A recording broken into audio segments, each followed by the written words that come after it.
The Donkey King.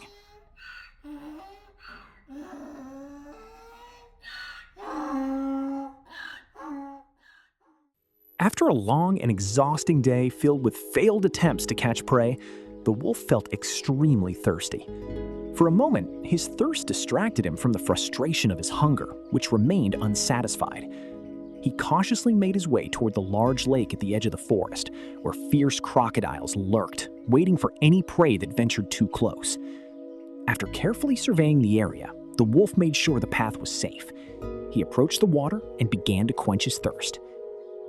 Suddenly, he froze, staring at the water in amazement. He spotted a beautifully colored fish dancing gracefully in the water. It looked at him, then resumed its dance. The sight fascinated him and filled him with a happiness he had never experienced before. The wolf continued gazing at the fish. He imagined that she was trying to speak to him from beneath the water, but he could not understand her language. He said to himself, "It doesn't matter. Just seeing her fills my heart with happiness and peace, feelings I haven't experienced in years." Suddenly, he heard voices coming from behind the trees overlooking the lake. The sounds frightened the fish, and she disappeared into the depths of the water. The wolf became furious and headed toward the source of the noise. There, he found a donkey standing nearby. He shouted, "What are you doing here, you donkey? You disturbed me!" The donkey was terrified. He knew that the wolf could tear him apart at any moment. He stammered, unable to find the words to respond. Suddenly, a snake appeared and said to the wolf, "What's the matter, my friend?" For a moment, the donkey breathed a sigh of relief, as his fear had almost stopped him from breathing. The wolf told the snake what had happened. The snake replied, "Why don't we go back to the lake together? I'll make the fish come closer to the shore." The wolf immediately understood the snake's evil intentions.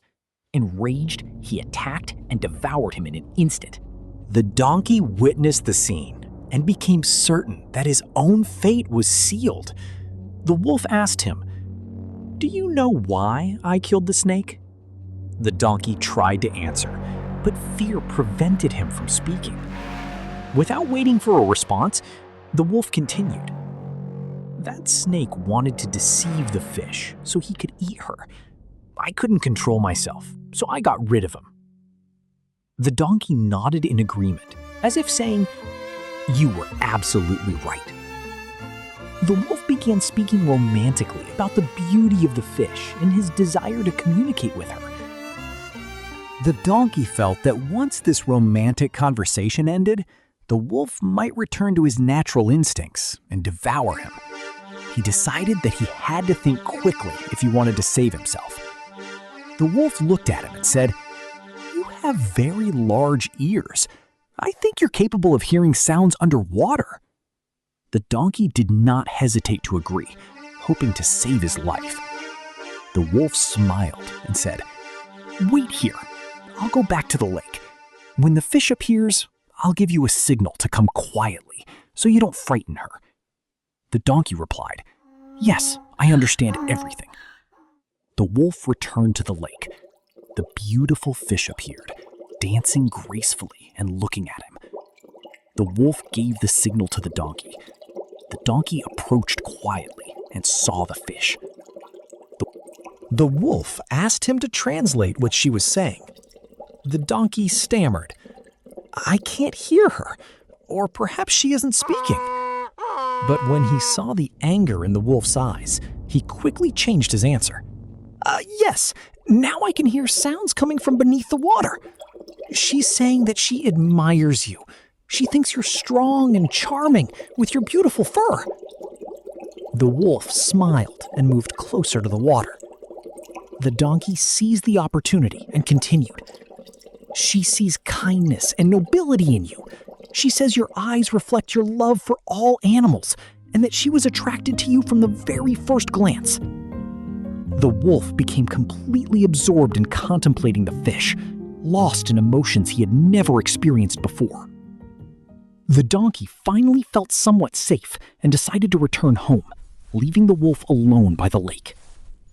The animals of the forest had witnessed this strange scene from behind the trees. They were astonished by the donkey's ability to control the fierce wolf. They wondered, was it courage or wisdom that made the donkey succeed? From that day on, the donkey became the admiration of all the animals. He was transformed into a symbol of wisdom throughout the forest. Animals began coming to him for advice on all kinds of matters. The donkey was delighted by this newfound respect.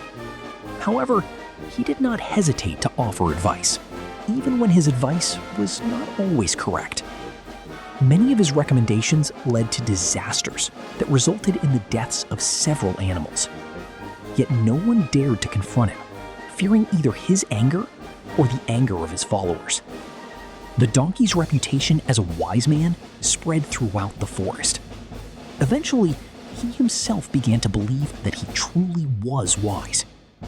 Within a few days, the lion was removed from power, and the donkey became the king and wise man of the forest, supported by his family of donkeys, who helped him manage the affairs of the forest. As for the wolf, he ended up completely infatuated and hopelessly in love. One night, while he was at the lake, a group of crocodiles attacked and killed him. News of his disappearance spread throughout the forest, but very few animals cared. Some believed that he had left with the fish. Others thought that he had become senile and simply left the forest. With the death of the wolf, the original story that had transformed the donkey into a wise man was forgotten. And so, the donkey became the legendary wise man of the forest, a symbol of false wisdom, which can sometimes elevate its possessor to a position he does not truly deserve. I have finally brought peace to this great and vast forest. But Your Majesty, look behind you! Silence! Everything is perfectly fine.